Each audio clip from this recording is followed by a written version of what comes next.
Ujú. Bien, muy buenas a todos y a todas. Gracias por acompañarnos el día de hoy. La Cátedra de Estudios sobre Religiones de la Escuela de Filosofía, Universidad de Costa Rica, les da la más cordial bienvenida, tanto a nuestros amigos conectados por medio o a través de Zoom, como por medio en directo por Facebook. Les agradecemos la compañía, les agradecemos que se sintonicen siempre con nosotros. Y el día de hoy tendremos pues la conferencia de parte del profesor Hernán Mora Calvo, quien nos hablará en unos minutos en torno a uno de los pensadores del siglo XX interesantes en términos teológicos y fundamentalmente interesantes en términos de interpretación de la evolución dentro de una antropogénesis y una cosmogénesis, es decir, dentro del marco de una origen, más bien un origen del ser humano y origen del cosmos, en virtud de un concepto o clave interpretativa, a saber, la evolución. Tanto Tilar de Chardin como Xavier Zubiri, el filósofo vasco, fueron los primeros dentro del catolicismo de acercar o de tratar de comprender en el marco, digámoslo así, de la filosofía cristiana, el concepto de evolución. El profesor Hernán Mora es bachiller, licenciado y doctor en filosofía por la Universidad de Costa Rica. Nos conocemos desde hace décadas, no digo cuántas, pero nos conocemos desde hace décadas, cuando Hernán estaba coqueteando con la filosofía y finalmente le ganamos la partida a la medicina, porque era estudiante ya avanzado de medicina y finalmente, aunque siempre habla de medicina y de bioética, eh, lo tenemos propiamente hablando dentro de la filosofía. Es profesor en la Escuela de Filosofía y también en la Escuela de Estudios Generales. Sus áreas de especialidad son la ética, la filosofía patrística y la filosofía española. Esto último justamente relacionado con su tesis doctoral. Profesor Hernán Mora, muchísimas gracias por acompañarnos. Eh, es un gusto tenerle aquí con nosotros y por supuesto las puertas de la Cátedra de Estudios sobre Religiones están a su disposición.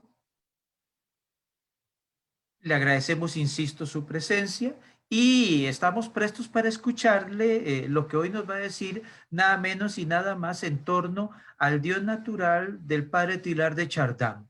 Muchas gracias nuevamente y le cedo la palabra para que durante 40, 50 minutos nos dé su propuesta académica y después abriremos vía chat en Zoom o vía Facebook Live las consultas en torno a las temáticas propuestas por usted. Muchas gracias nuevamente y bienvenido. Muchísimas gracias, Luis Diego. Muchísimas gracias a la Escuela de Filosofía, a tu cátedra de Estudio de las Religiones.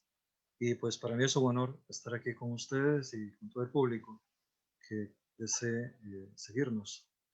Muy bien, el tema que quiero tratar con ustedes y que gentilmente me han autorizado es el Dios natural del padre Teilhard de Chardin.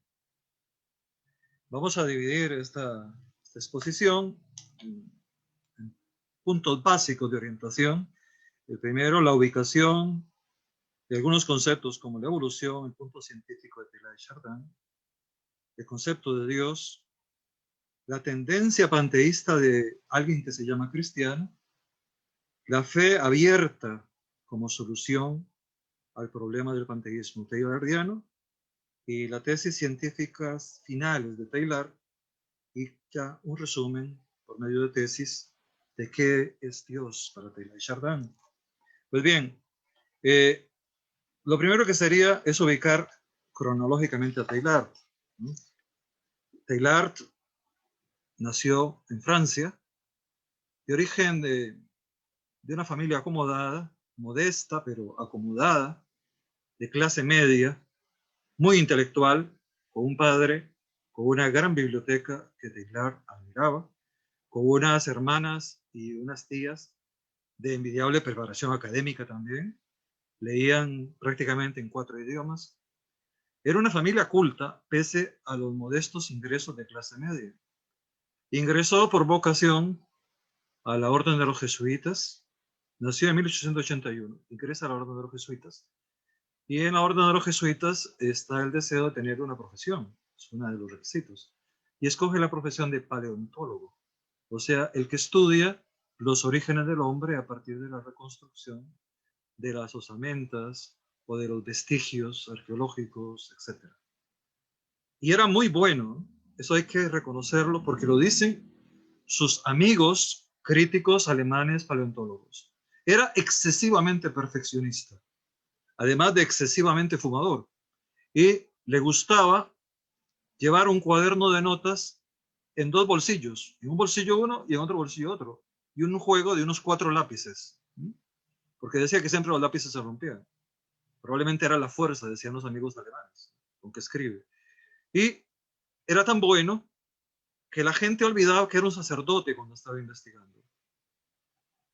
Empezó a escribir sus artículos científicos, como todo científico, paleontólogo de la época, en revistas especializadas, como también hoy hacemos en las universidades, en revistas especializadas, que lamentablemente acogen nada más las personas preparadas.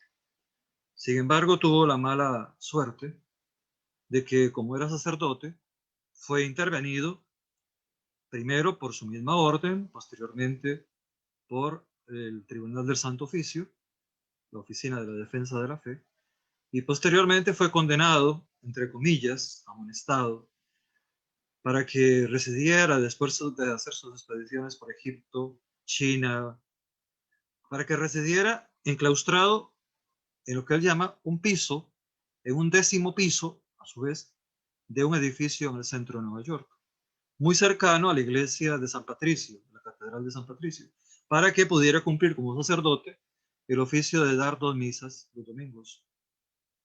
Y murió en 1955, el domingo de resurrección, como él desde muy chico había pedido a Dios. Eso es como una moraleja muy interesante. Y cuentan sus amigos alemanes que llegaban a verlo, sobre todo uno, Manchester, cuenta que el Viernes Santo me dijo Teilhard por teléfono, qué hermoso sería morirme el próximo domingo de resurrección. Y hay 2 historias a partir de eso, 2 anécdotas. ¿Cómo murió Teilhard? ¿No? Unos dicen que después de dar 2 misas consecutivas, una a las 10 de la mañana y la otra a las 3, a las 2, una para nativos y otra para extranjeros. Entonces, después de la misa de las 3 de la tarde, cruzó la calle y le dio un infarto, un síncope. Y otros dicen que no, que estaba en su habitación leyendo y escribiendo y sufrió el infarto. Lo cierto es que después de la muerte de él, las obras son publicadas por una editorial Cheville de Francia en cantidades exageradas, sumándose, como él había dicho, que tenían que escribirse los libros de él. En folletines agolpados forman un libro. Pues bien, este es en grandes rasgos de Guy Chapin como persona. Bien, entremos al tema de primer paso de los conceptos fundamentales. La evolución está sugerida en Aristóteles por generación espontánea, por un proceso de generación de partes, por un proceso de partenogénesis en algunos seres o por un proceso de reproducción biológica. Esos son los primeros esbozos en Aristóteles, muy modestos. Después de esto vienen los esbozos en Linneo. Carlos Linneo hace alrededor del siglo XVIII una catalogación de seres de distintas especies y los va graduando por especies, por filón y por género. La aproximación es muy ambigua porque obedece muchas veces a que sigue Linneo patrones aceptados escolásticamente como los de la filosofía natural estricta, formal. Esto trae problemas cuando nos ponemos a revisar que un organismo, como dice Darwin en el siglo XIX, inglés, evangélico, nada que ver con una iglesia católica observante, sino muy crítico, por tanto, cuando se pone a hacer rastreos por el mundo, pasa por los Galápagos y ve las diferencias. Y se trata de establecer por qué un ser de una región se parece mucho a un ser de otra región, pero tienen graves diferencias. Y empieza a hacer su teoría de el origen de las especies. Lo que cambia es la especie. Y lo que cambia en la especie son algunas circunstancias biológicas, algunos accidentes, dirían los escolásticos, algunas realidades físico-anatómicas. Pero hubo una causal de ese cambio. Y esa causal es lo que va a estudiar lo que se llama la teoría de la evolución. Recuerden que en esta explicación de cómo se da la evolución hay dos fuentes. Darwin por una parte y la fuente genética que prácticamente está en manos de otro alemán, Gregorio Mendel, ¿no? Entonces, entre Gregorio Mendel y Darwin se disputan cómo explicar el cambio en las especies. Teilhard se va a Pekín, se va a Egipto, buscando rastros del primer hombre. Pero recuerden que es un sacerdote. Entonces él no va a pensar como sacerdote, va a pensar como científico. Y como científico no puede aceptar que la creación sea un hecho. Lo que existe es, como científico, que el mundo existe y que se tiene que precisar su origen y que los científicos están en el deber de precisar su origen. Entonces no podemos aceptar la creación espontánea porque se supone que hay que experimentar las cosas y probarlas. No se puede argumentar fácilmente desde una generación espontánea. Tampoco podemos creer en una creación directa divina.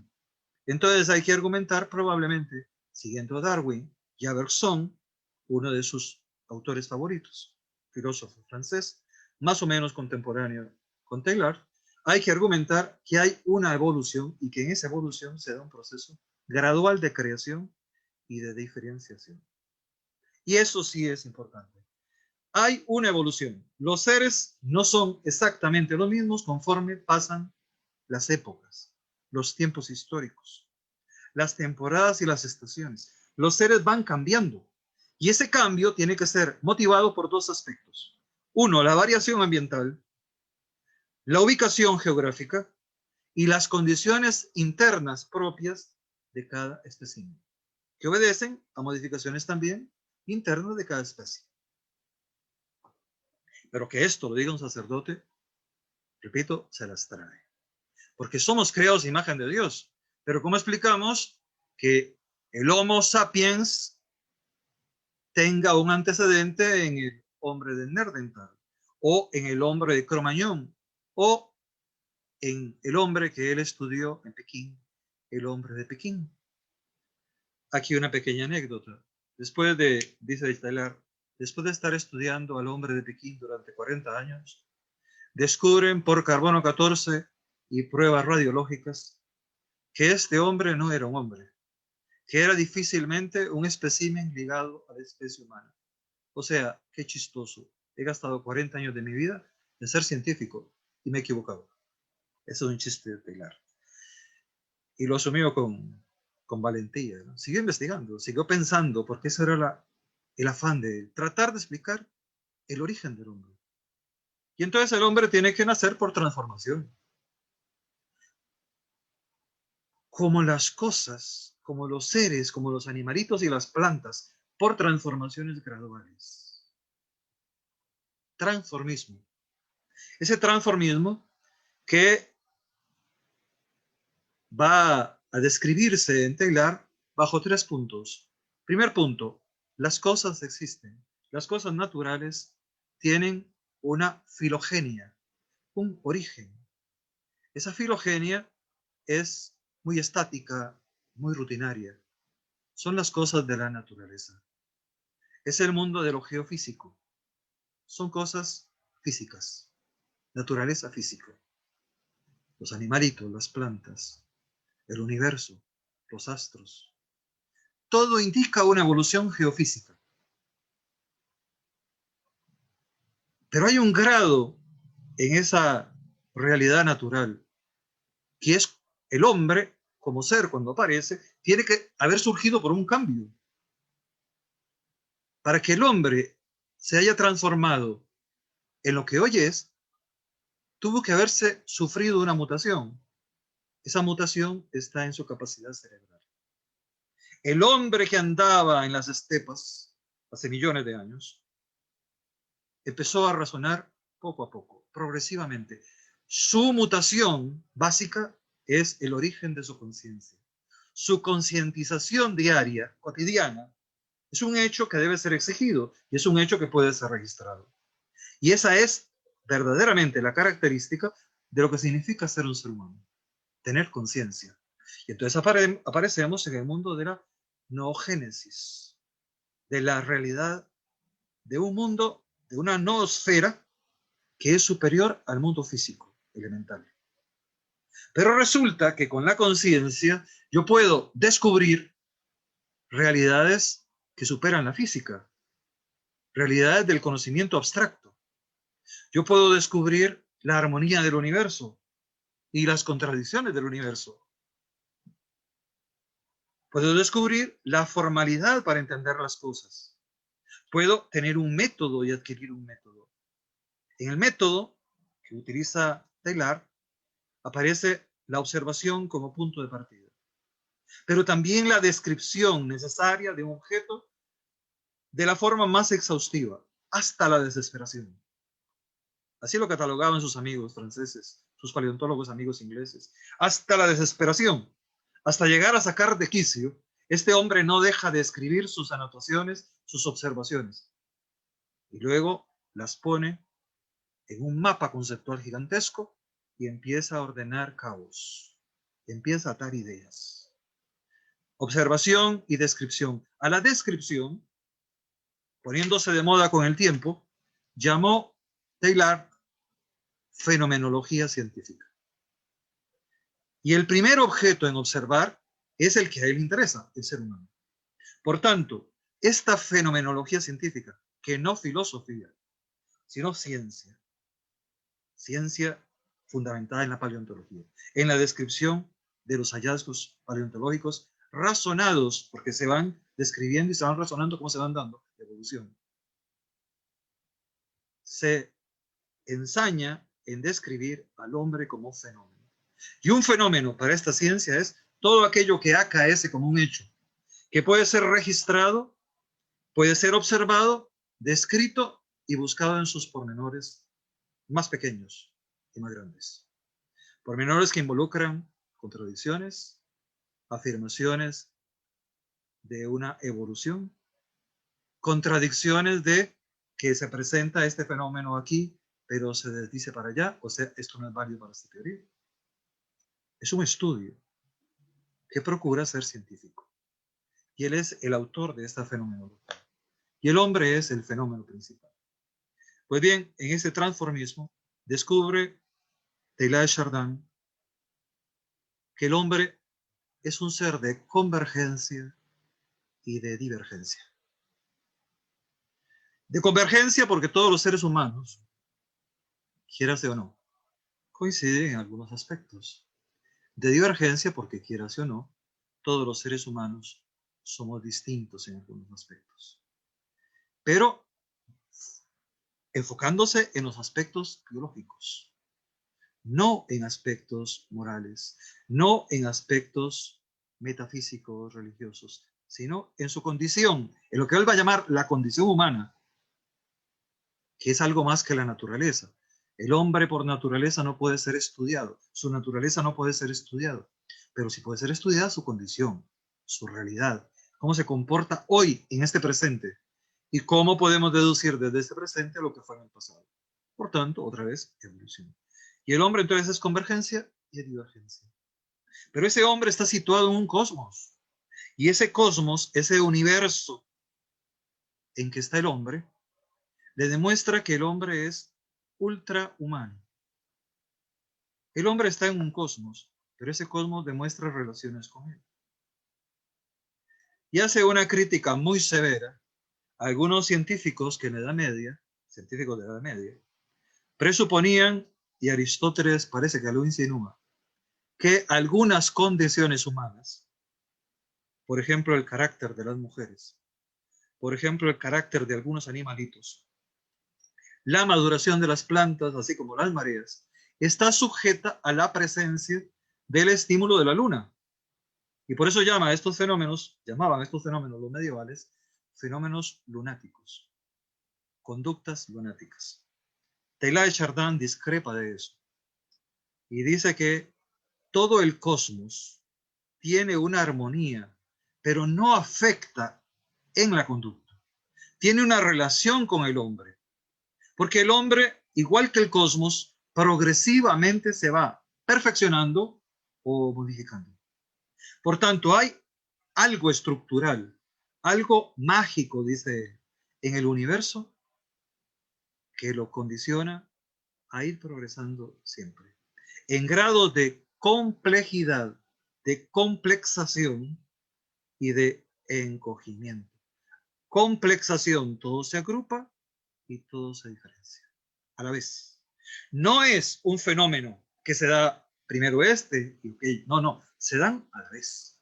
El agua cae desde las nubes, cae a la tierra hace germinar las semillas que están en la tierra, algunas fructifican, otras no fructifican, unas aguas inundan a una persona, inundan una región y favorecen otra región. Todo a la vez. Complexación y transformación. Complexación y desaparición. Transformación siempre.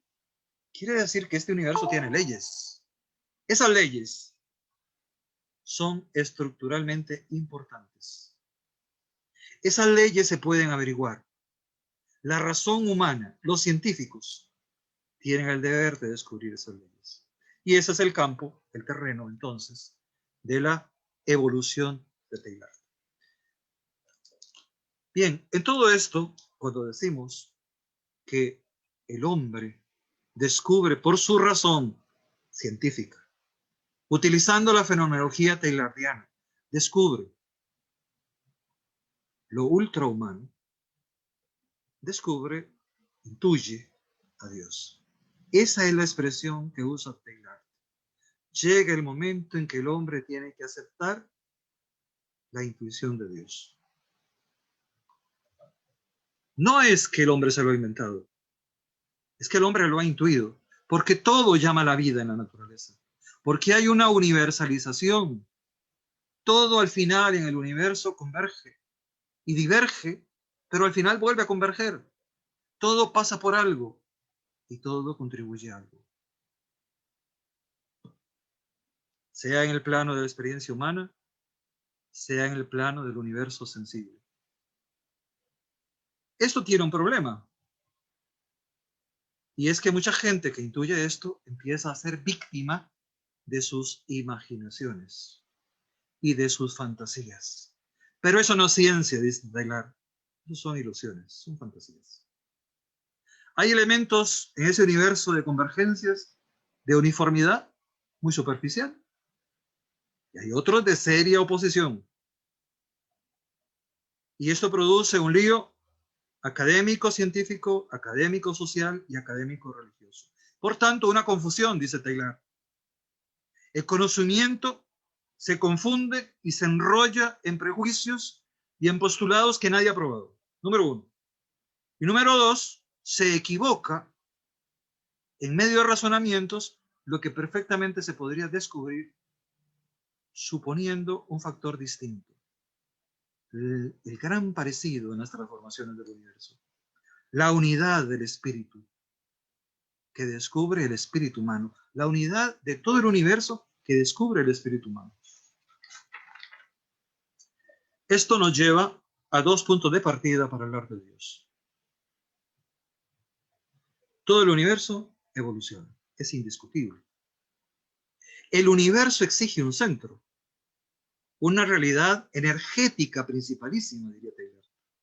El universo lo exige, porque si todo, dice la ciencia, se compone de energía, y somos energía, y nuestra conciencia es un proceso energético a fin de cuentas,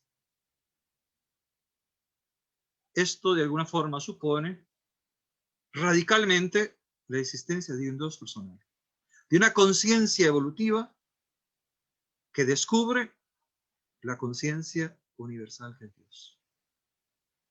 El universo se personaliza a través de la conciencia del hombre, pero el universo le demuestra al hombre, por vía de conciencia, que esa armonía no es accidental, es energéticamente producida por una energía que propicia el encuentro de las armonías y la superación de las contradicciones. El universo se dimensiona entonces, y el universo tiende a un punto omega, o sea, a un punto final, dicho en griego, un punto final, omega. El universo entonces se prepara evolutivamente a ese encuentro. Y todo trabajo personal y social y toda transformación natural está en el fondo estimulada por una fuerza natural a esa armonía, a esa unión, a esa coordinación final. Pero advierte Taylor, no es ningún ingenuo, y también el azar existe. El azar existe como una realidad que se manifiesta en perversiones y desviaciones de esa organización coordinada. Alguien podría suponer entonces, pero este Dios que actúa como una energía no es una especie de panteísmo sostenerlo. Ese fue el problema teológico.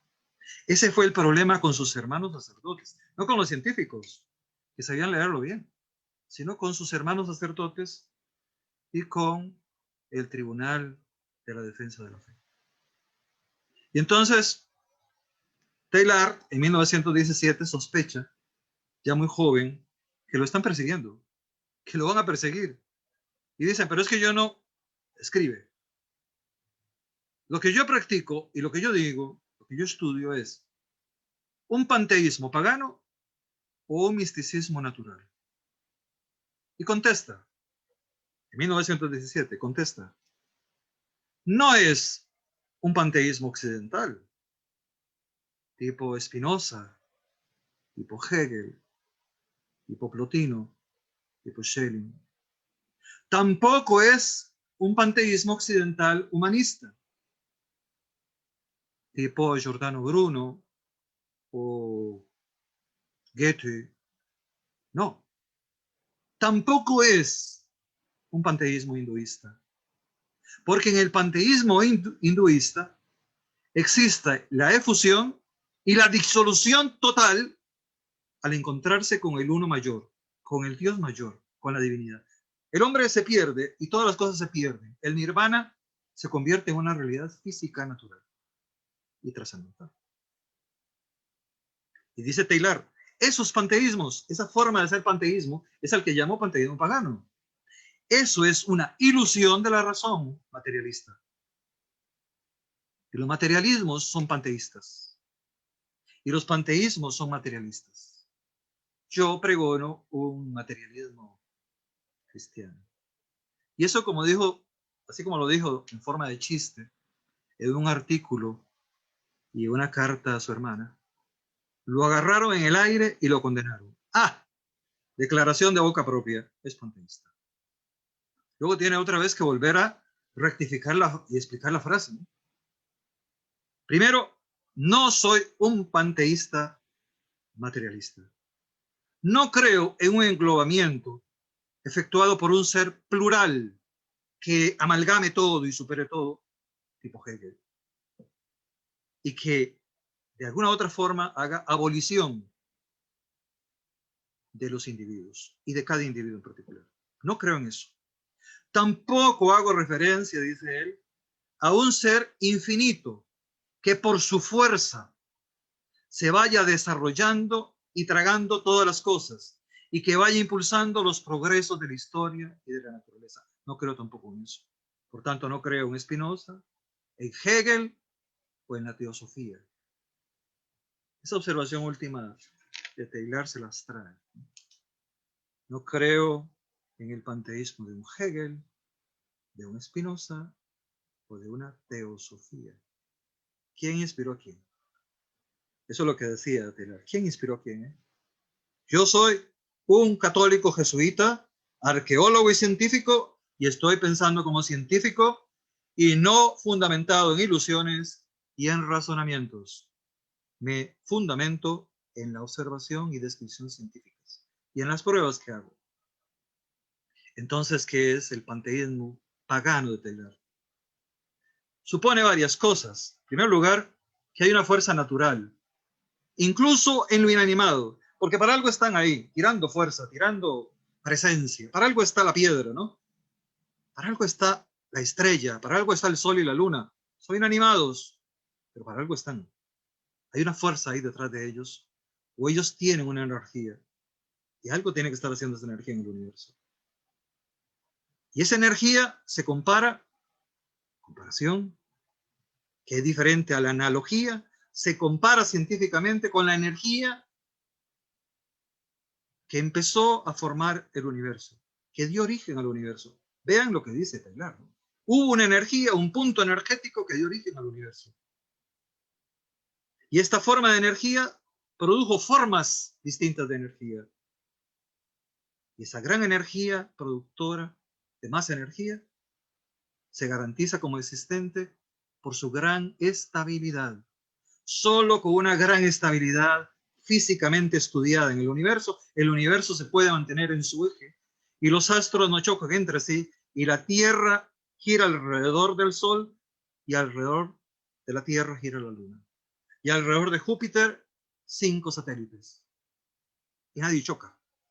Y las estaciones tienen un orden. La gran estabilidad del universo. Esto no es panteísmo, diría Taylor, es más que panteísmo. Es el acceso a una total comunicación en la formación y disolución conjunta por la vía de una fuerza natural que está en todo el universo y que se comporta como una energía que supera y llega a la conciencia humana y que supera a la conciencia humana. Y entonces dice Taylor socarronamente en 1936, yo no he hecho hipnosis a nadie para que crea que una fuerza natural extraordinaria nos obliga a evolucionar. Yo lo que he hecho es la descripción científica de que hay una fuerza natural que tiende a transformar los cuerpos y las conciencias. Los cuerpos y las conciencias. Esa fuerza energética actúa en el hombre a nivel de la conciencia también. Y entonces, ¿cuál es la tendencia? Sigue aclarando Taylor. ¿Cuál es la tendencia de un cristiano, entre comillas, panteísta?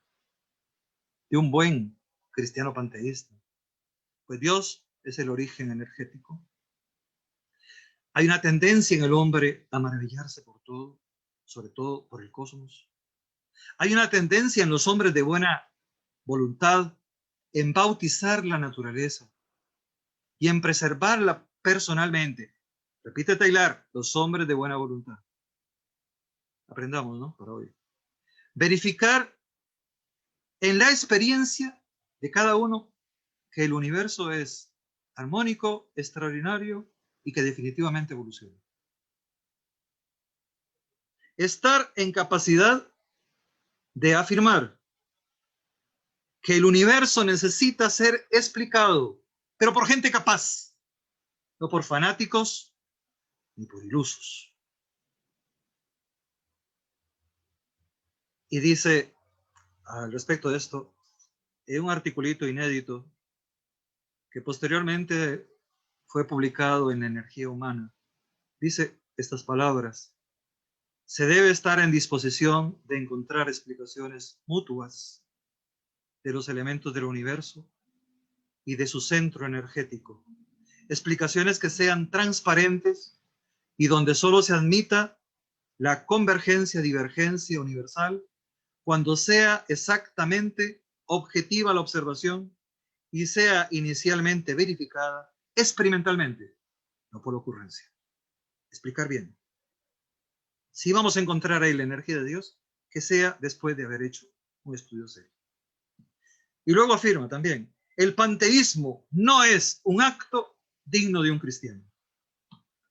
El cristiano no debe aliarse con los panteístas siquiera, porque sería deshabilitar el misterio de la unión universal, porque sería deshabilitar la convergencia y la divergencia, la amplexación y la complexización.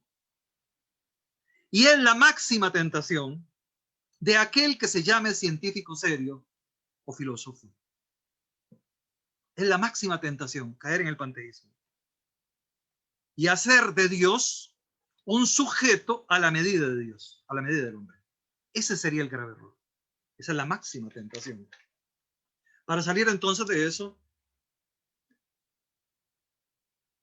hay que preocuparse, dice Taylor, por encontrar explicaciones de la totalidad, explicaciones científicas. Lograr procesos científicos y progresos científicos desde resultados objetivos, no desde charlatanerías. Y no reducir las explicaciones a partir del acto de rompo con Dios. Atreverse a tomar a Dios en cuenta, así como Pascal y Descartes, dice Taylor.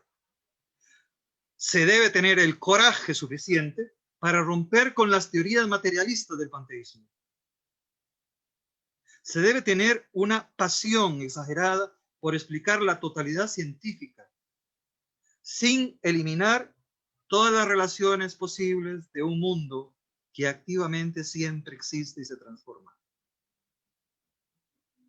Y aconseja, en un articulito inédito que también va a salir o sale en la energía humana. Es urgente.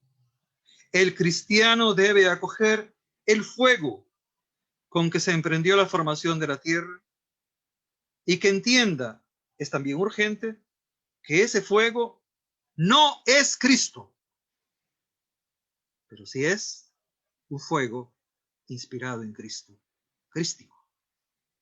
No es Cristo. El origen del mundo no es Cristo. El Big Bang no es Cristo. El fuego que encendió la tierra no es Cristo, pero tiene una función crística. Y pone otros ejemplos muy simpáticos. El átomo ve por sí mismo la cara del universo, cualquier átomo. Una emoción natural humana nunca es fallida. El hombre construye explicaciones desde su microcosmos de ideas que agrega cuando sabe pensar. Y hay afirmaciones más densas.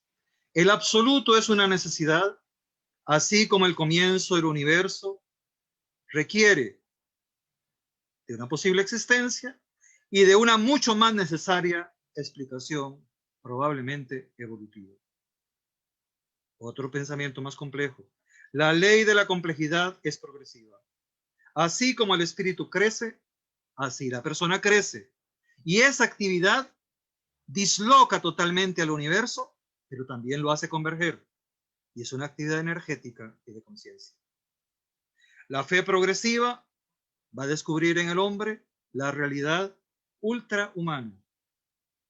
Y por eso la fe siempre va a estar relacionada con el ascenso del hombre y con el descubrimiento de Dios. El ascenso, la progresión del propio conocimiento, nos descubre la presencia de Dios.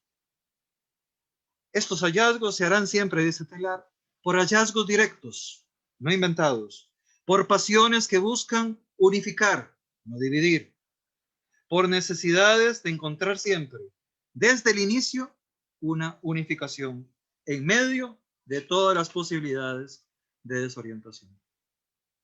Por tanto, la fe es triunfante, la fe cristiana es triunfante.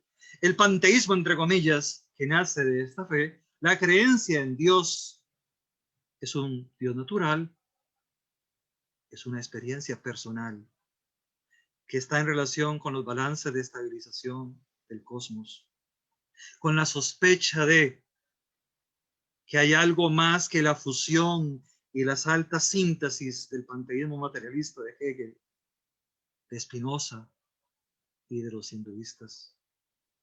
Porque ya no puede haber una fusión, lo que hay es una convergencia en el Dios de la fe del cristianismo. Mi suprema esperanza, dice Taylor, es que el panteísmo occidental u oriental puedan explicar con grandes insatisfacciones y la gente no lo sigue escuchando, pues reconocen por esas insatisfacciones que están superados por la fe en Jesús, en como yo creo. La solución contra el cristianismo, entonces sería, contra el panteísmo, perdón, sería entonces seguir un alejamiento de lo que se llaman los panteístas filosóficos, o socarronamente, Taylor en 1930, separarse de esos poetas místicos, Spinoza, Hegel, teólogos panteístas, y ahí va a coincidir con Nietzsche, teólogos soterrados son los alemanes cuando hacen filosofía, con esos que apelan a razones contradictorias y mucho menos efectivas, pues van de vía de negación en negación y nunca de afirmación ni de convergencia. Hay que probar con hechos, no con argumentos. Hay que probar con datos verificables, no con ocurrencias. No se admite la participación y la convergencia de la vida divina, sin llegar a descubrir que uno es persona y que Dios es personal. Si estamos participando en plena conciencia con la armonía del universo y descubriéndola, lo que se va a descubrir necesariamente es que Dios es persona y que yo tengo una relación personal con Dios, que hay una vida divina energética. Y habrán peligros en el panteísmo, por eso hay que alejarse, peligros orgánicos de tipo biológico, que son expresados por conceptos místicos. Peligros donde lo biológico y lo físico se confunden. Y de un momento en una explicación filosófica aparece un dato natural. Mucha ilusión, dirías, Taylor. Realmente tenemos que fijarnos en los fenómenos, en tanto físicos y biológicos, que se relacionan entre sí y que sí acaecen en un universo siempre presente y siempre en transformación. Fenómenos similares a los de la vida en sociedad, porque la vida en sociedad, compuesta por órganos, por organismos, por seres biológicos también, tienen esas leyes. La vida en sociedad tiene que aprenderse a leer. Relaciones reales establecidas a partir de el experimento y la prueba con el juicio de la razón. Tenemos que admitir, por tanto, una fe en un Cristo que inicialmente se descubrió como una fuerza que mantenía unido a todo el cosmos. En Cristo, todo panteísmo queda anulado. Al final de los tiempos, todo será todo en Cristo. Se escucha la voz de San Pablo, todas las cosas son finalmente cumplidas en Dios. Y diría Taylor, esto es la forma más exagerada de panteísmo y la forma más exagerada de amor y de creación. No es que una fuerza conquistó y colapsó todo. No, es que un todo está frente a las partes y las partes, no como segmentos, sino como partes reales individuales, convergen y precisan alrededor de un todo.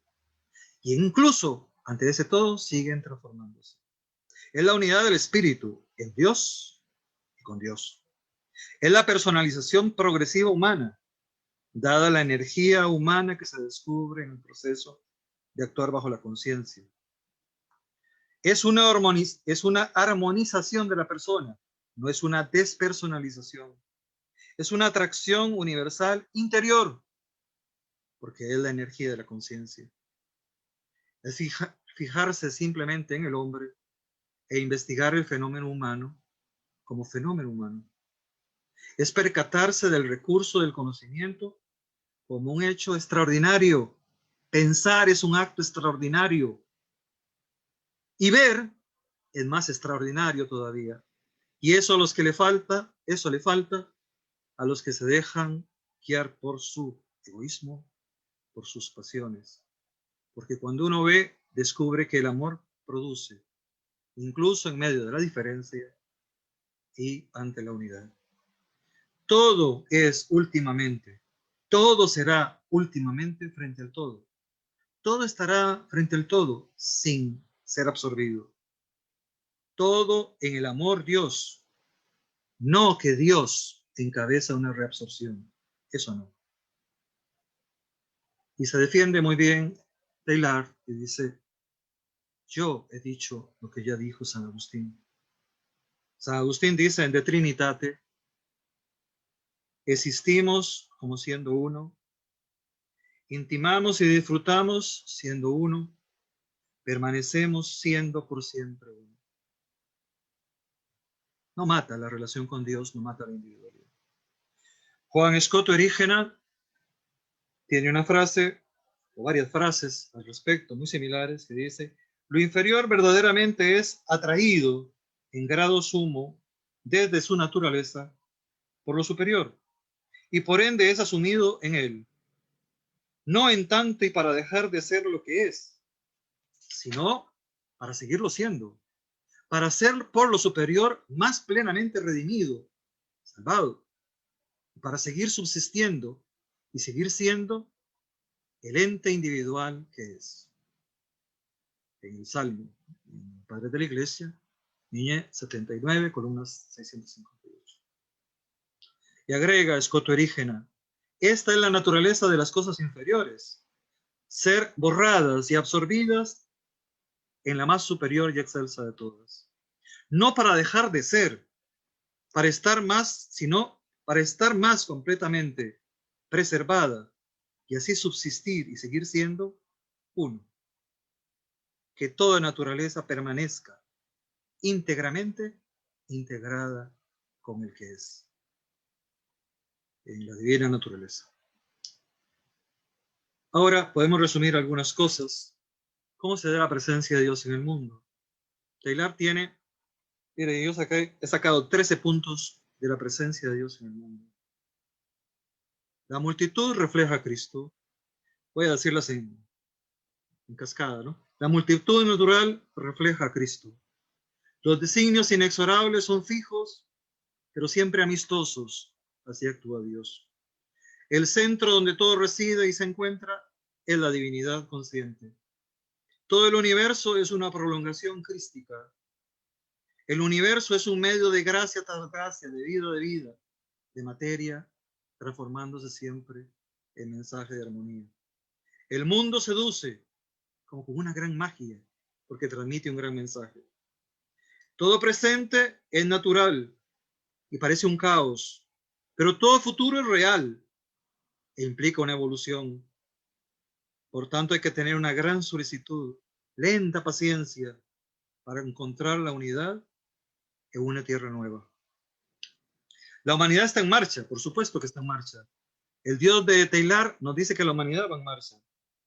De la indiferencia del cuando a veces soy feliz a cuando siempre estoy feliz, es un punto. Hay una marcha. Hay un amplio crecimiento en el mundo, en movimientos de creación y de asociación que le corresponden al mundo, no a Dios. El hombre evoluciona. El proceso de todo ser humano exige y apela siempre a una actividad humana. Siempre. Y todo a su tiempo y a su lugar. Pero curiosamente también tiene que tener un acorde armónico para la evolución conjunta del universo. Por tanto, de alguna u otra forma, esa armonía es querida por un Dios natural, por un Dios que ama la naturaleza. Hay un punto muy extraordinario que es el sufrimiento humano. El sufrimiento humano, Teilhard de Chardin lo toca en una de sus obras póstumas inéditas. que lleva como título Todo sufrimiento humano, y juega con el hecho de que el sufrimiento siempre es un encuentro con un todo maravilloso. Entonces les voy a leer para que hagamos una reflexión muy rápida. El sufrimiento humano, la totalidad del sufrimiento, se disemina en cada momento sobre la tierra. Qué inmenso océano de sufrimientos. ¿Y de qué está formada esa masa? ¿De negruras, de lagunas, de desperdicios? No, en absoluto no. Sino de energía de posibilidades. En el sufrimiento se oculta con una intensidad extrema la fuerza del ascenso del mundo hacia la conciencia mayor. Todo problema radica en descubrir y liberar esa energía, infundiéndole la conciencia de lo que significa y de lo que se pierde. ¿Qué salto hacia Dios daría el mundo si todos los enfermos a la vez fundiesen sus penas en un deseo común de que el reino de Dios madurara rápidamente a través de la conquista y la organización de la tierra?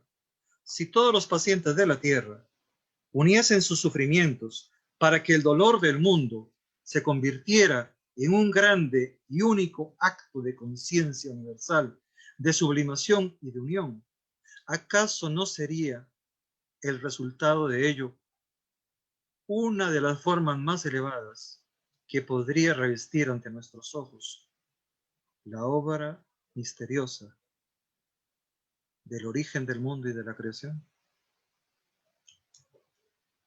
Muy bien. El trabajo está relacionado con el encuentro de Dios, el sentido del esfuerzo humano también, dice Taylor, hasta el crecimiento de una planta refleja a Dios. Y entonces, para concluir en algunos puntos rápidos, saqué 15 puntos de conclusión de qué sería el Dios de Taylor, pero rápidamente lo voy a decir. Dios no es un ser supranatural ni extranatural. Es una realidad muy real y muy existente. Implica llegar a él a partir del ascenso de la conciencia.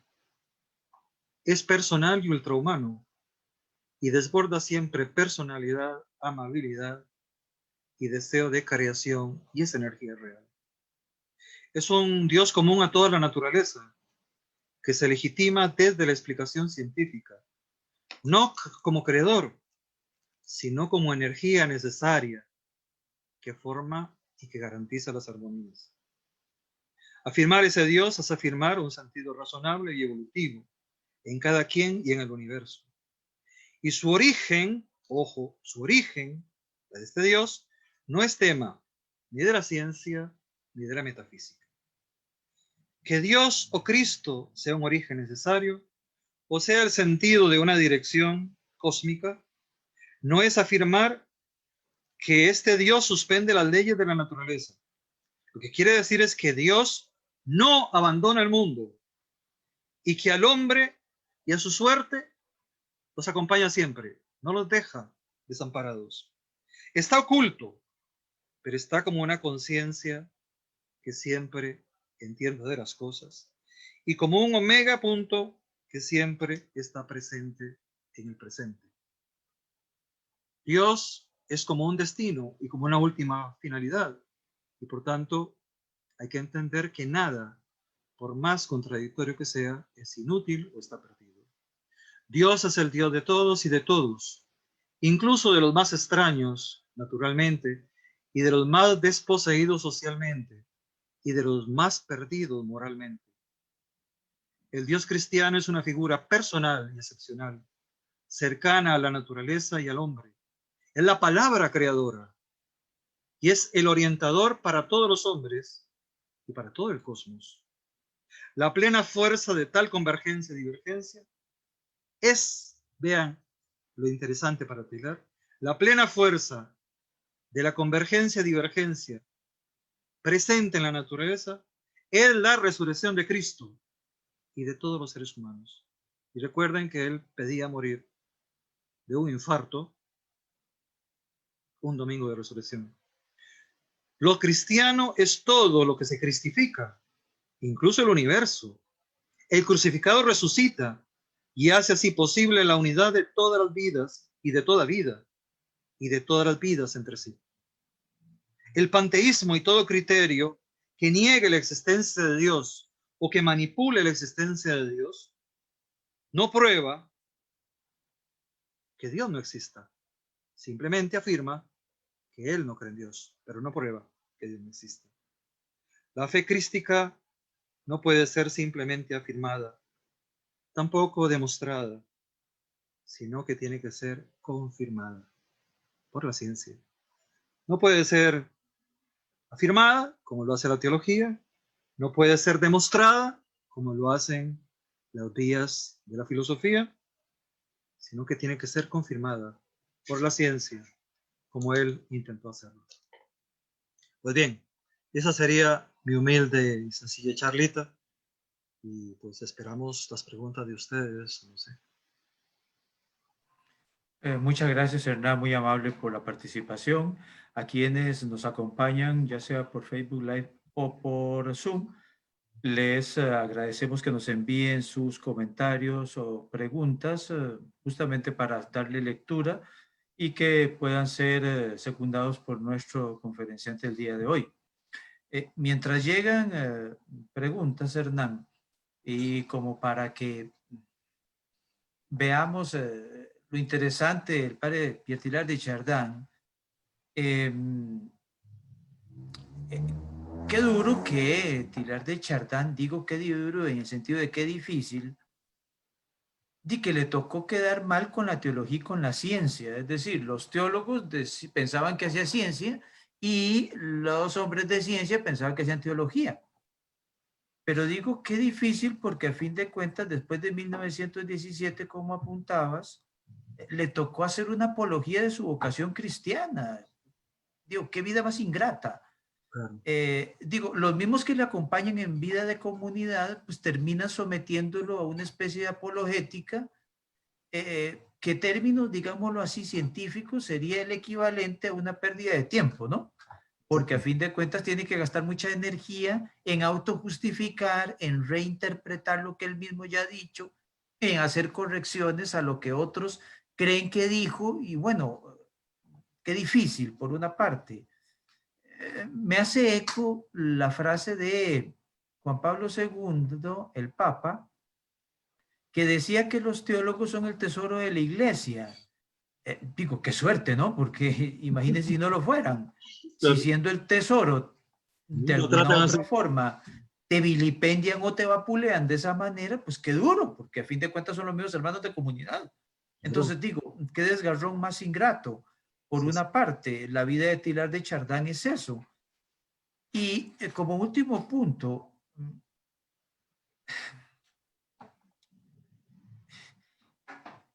da la impresión, no sé a vos qué te parece, y no es defecto, para nada, pero me parece que lo tiene claro Teilhard de Chardin. Y ya digo por qué, ya explico por qué digo esto. Que Teilhard está en una especie de espiritualización del cosmos. Y esto es poético y hermoso. A mí, digo, no me produce ruido, porque él tiene conciencia de que es poético y hermoso. Uno podría decir inclusive, bueno, y esto es un salto epistemológico. Es decir, llego y voy más allá de lo que la fenomenología científica me dice y hago un salto de fe, porque a fin de cuentas, la cita que leíste, tenemos que admitir una fe en Cristo. Por ejemplo, cuando veo el discurso de él en términos argumentativos, él es consciente del salto de fe, pero eso no invalida en nada su discurso.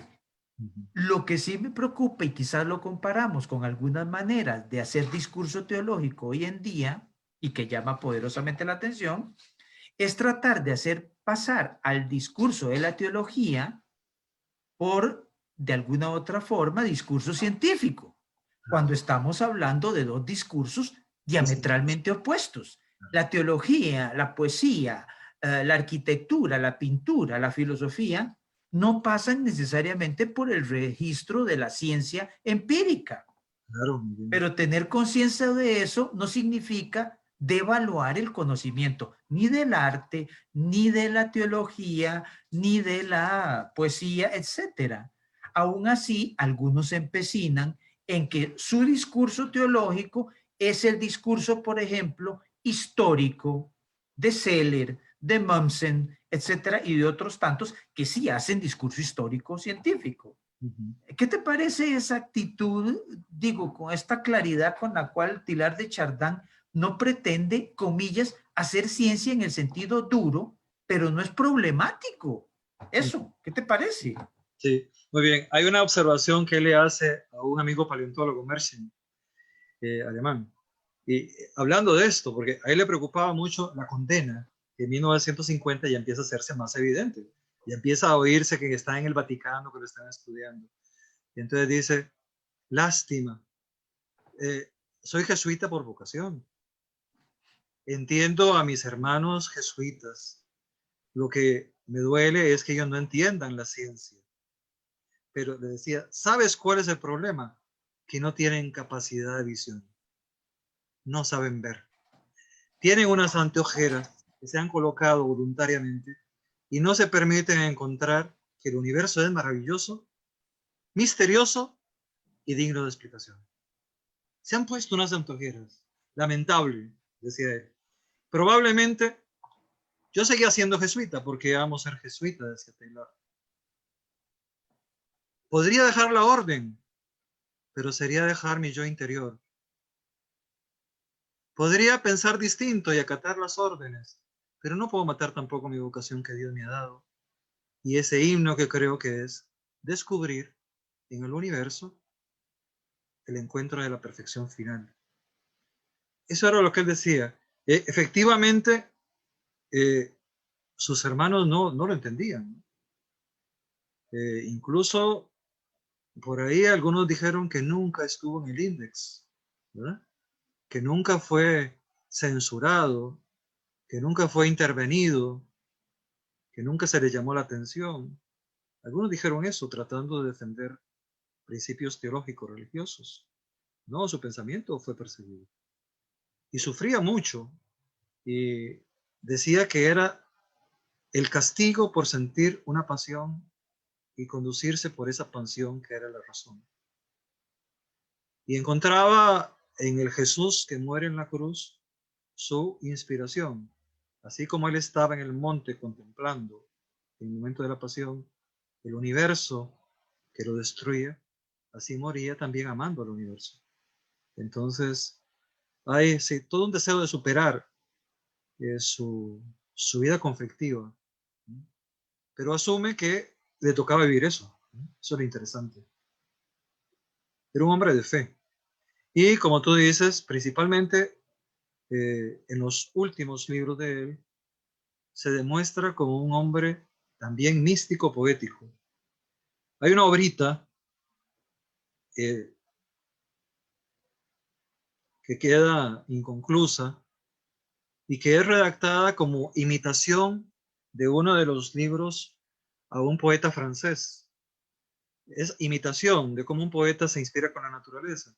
Entonces está en Egipto y están en la Primera Guerra Mundial y no tienen vino y no tienen pan para hacer la misa. Y es un deber del sacerdote dar misa todos los días. En caso de guerra, por lo menos una vez a la semana.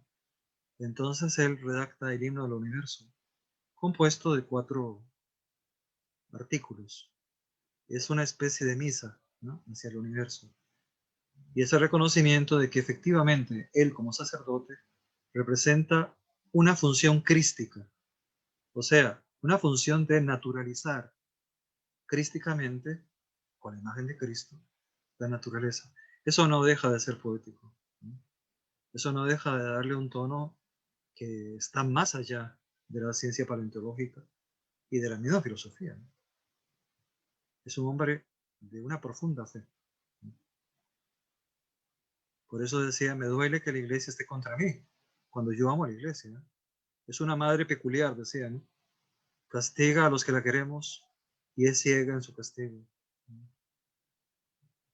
Muy bien. Un uno de los que está observándonos o siguiéndonos por Facebook Live, dice, se llama Pablo Daniel, dice, qué interesante esto, es algo como así, de la apologética científica. Y dice, pero bien que la iglesia lo acosó y marginó, a propósito de lo que está señalando, ¿no? Sí. De de esa maternidad a ratos diferente a como regularmente se entiende la maternidad biológica, ¿no? Ujú. Aunque diga que la iglesia es madre y maestra, ¿no?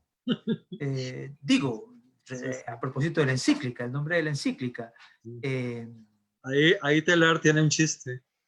En una de las biografías aparece un chiste que le comenta a uno de sus biógrafos y le dice, y a veces usa una vara muy dura.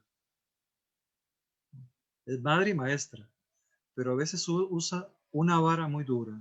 Muy dura.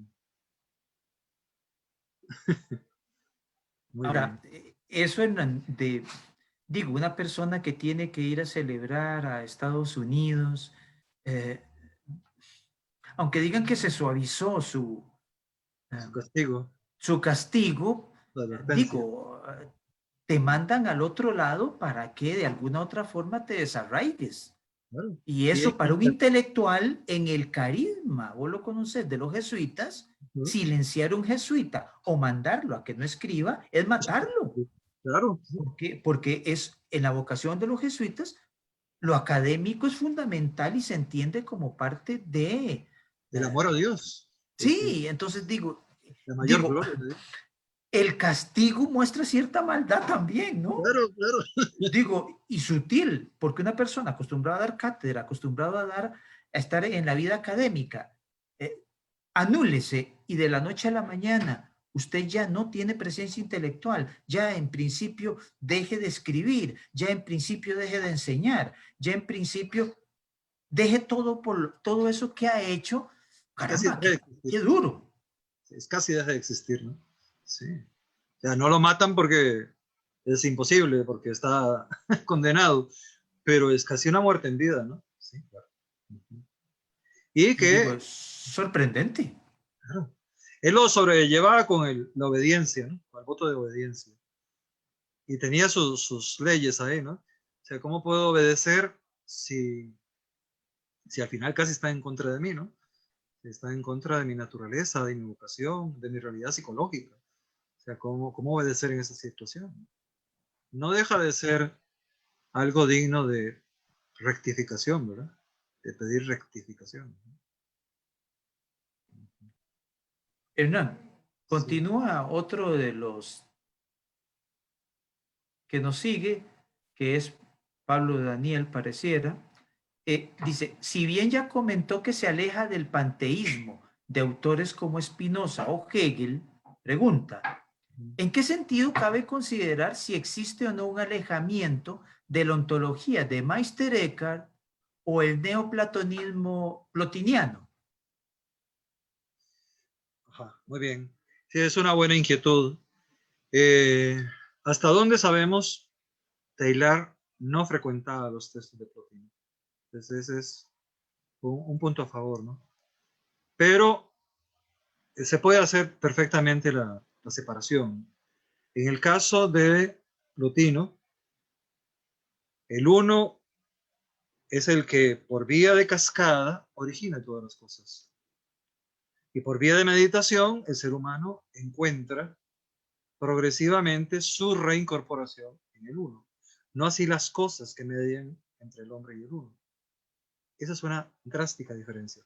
En el caso de Taylor, primero, Dios no es el que crea el mundo, ¿no? Dios es el posible origen del mundo, que se va descubriendo racionalmente, científicamente, con que todo tiene una conciencia para descubrir más conciencias, más realidades, y que todo al final está encaminado en una armonía muy bien organizada en todo el universo. Es por vía de deducción o de análisis que se llega a la presencia de Dios.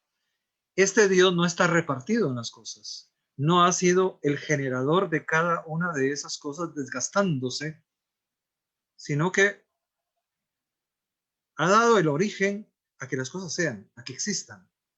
No se sabe cómo, ¿eh? Porque a Taylor no le interesa el saber cómo Dios ha originado las cosas. Cree como científico que eso nadie lo puede probar. Lo que sí se puede argumentar es que es necesario que exista una energía fundamental inicial, que básicamente es lo mismo, ¿no? La fundamental es la del inicio, es el origen de todo. Pero no lo prueba la razón. La razón lo afirma como una necesidad lógica, como una necesidad que tiene que darse por concatenación de hechos, pero no porque los hechos sean Dios, ¿no? Es la enorme diferencia con los panteístas y con Plotino también. Respecto a Magister Eckhart, hay una visión que se puede comparar. Efectivamente, el universo es un gran centro de armonía. El acceso a la verdad es a partir del conocimiento, pero en Magister Eckhart existe el problema de la nada, ¿no? La gran realidad de la nada que se puede confundir con Dios. En el caso de Taylor, la nada y Dios son totalmente distintos. Dios no es la nada.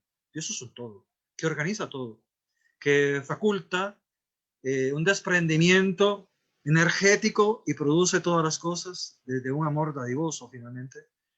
Pero este argumento es probado como una deducción, ¿sí? No como una afirmación, ¿sí? Entonces hay, digamos, serias discrepancias con Eckhart, la presencia de la nada, la presencia de un fuego divino en todas las cosas. Aquí no hay fuego divino, ¿sí? Aquí hay una conciencia en el hombre y una despersonalización, entre comillas, en las cosas que no son el hombre, ¿no? Porque no tienen conciencia. Y el acceso a la armonía lo descubre el hombre, queda en manos del hombre, está a disposición del hombre, de los hombres de buena voluntad. Porque como dice Taylor, los hombres también pueden seguir el azar para hacer sus fechorías, ¿no? Sus maldades. Hago una corrección. Eh, el padre intelectual de esa pregunta no fue quien dije, sino más bien Andrés Venegas, que nos acompaña Ah, está bien. en a nivel de lo técnico, Producción técnica. la producción técnica. Sí, muchas gracias, Andrés, que también es eh, colega en la Escuela de Filosofía. Exactamente. Y brillante. Sí. Sí, y imprescindible en nuestro caso por toda la Realmente, ayuda y colaboración que que nos da de manera muy cordial. uh-huh. Dice que agradece muchísimo la aclaración. Bien, parece que hemos llegado pues al término de esta actividad del día de hoy.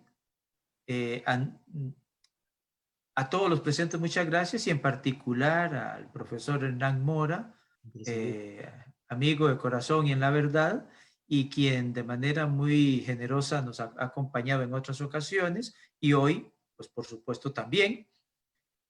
Muchísimas gracias, Hernán, que has cordialmente invitado para otros encuentros Muchísimo gusto para con servirle. nosotros, para incursionar de manera, con todo gusto, de manera muy interesante y sugerente el pensamiento de autores.